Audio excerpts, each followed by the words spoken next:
আমার ছোট্টবেলার মাদ্রাসার জীবনের একটা গল্প শোনাইতেছে আপনাদেরকে।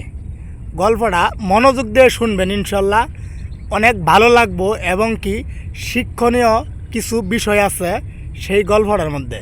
তাহলে গল্পটা শোনেন।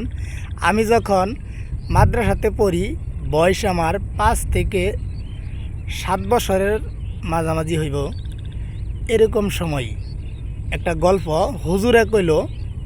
আমার যে উস্তাদ আছে সে কইল, ছাত্ররা শোনো, তোমাদের মধ্যে যারা বড় লোক আছো আর যারা গরিব আছো, গরিবরা কিন্তু বড় লোকের 500 বছর আগে জান্নাতে যাইব। সুবহানাল্লাহ। তা আমরা জিজ্ঞাসা করিলাম, হুজুর এটা কেমনে সম্ভব? বড় লোকরার আগে গরিবরা কেমনে জান্নাতে যাইব? হুজুর বলল, হাইরে তোদেরকে কেমনে উদাহরণ দিয়ে বোঝামু? পরে হুজুরে বললাম, হুজুর আপনি একটু উদাহরণ দিয়ে বলেন কেমনে 500 বছর আগে বড় লোকের আগে গরিবরা জান্নাতে যাইব। হুজুরে বলল, শোনো, তোমাদের মধ্যে দুইজন আমার কাছে আসো। কাছে আইসা এই যে ধরো, তুমি নেও 100 টাকা আর তুমি নেও 5 টাকা। তুমি এই এই এই এই এই বাজার করবা, যাও। আর তুমি এই এই বাজার করবা, তুমি যাও। অহন সে দুনো ছাত্র গেল বাজার করতে। ছাত্র দুজন বাজার করতে করতে দুজন ফিরে আসলো।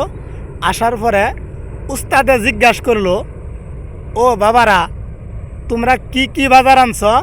তোমরা সবাই আমার সামনে আসো। যেই দুইজন বাজার করছো সেই দুইজন আমার সামনে আসো, আর বাকিরা যারা আছে তোমরাও আসো। আসলো দুইজন ছাত্র আসলো, বাকিরাও সবাই সামনে আসলো। আসার পরে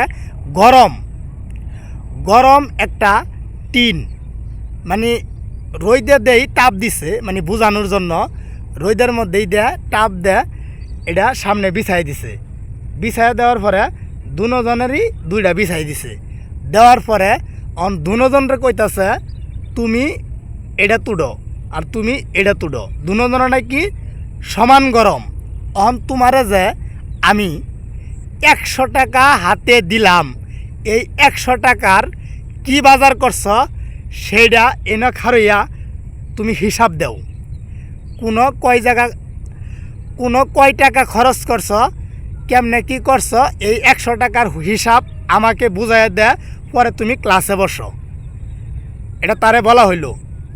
তারপরে এই প্রশ্নটাই আবার যাকে টাকা কম দেওয়া হইলো তাকেও করলো, তুমি কি কি করছো? যে বড় লোক, মানে বেশি টাকা দিছে, সে তো আর বলতে পারতেছে না, হুজুর আমি কেমনে এত টাকার হিসাব দিমু এই গরমের মধ্যে খারিয়া, এটা হ্যাঁ আর বলতে পারতেছে না। আর যে টাকা কম দিছে, মানে ছোট লোক, সে উঠটা বলে, হুজুর 5 টাকা দিয়েছেন, আমি এটা কিনা লেছি শেষ, কয়ে নামে উঠছে।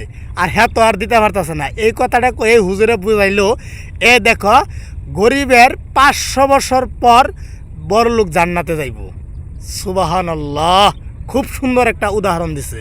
আপনাদের যদি ভালো লাগে ভিডিওটা শেয়ার কইরা অপর ভাইকে গল্পটা শোনার ব্যবস্থা করে দিবেন, ইনশাআল্লাহ।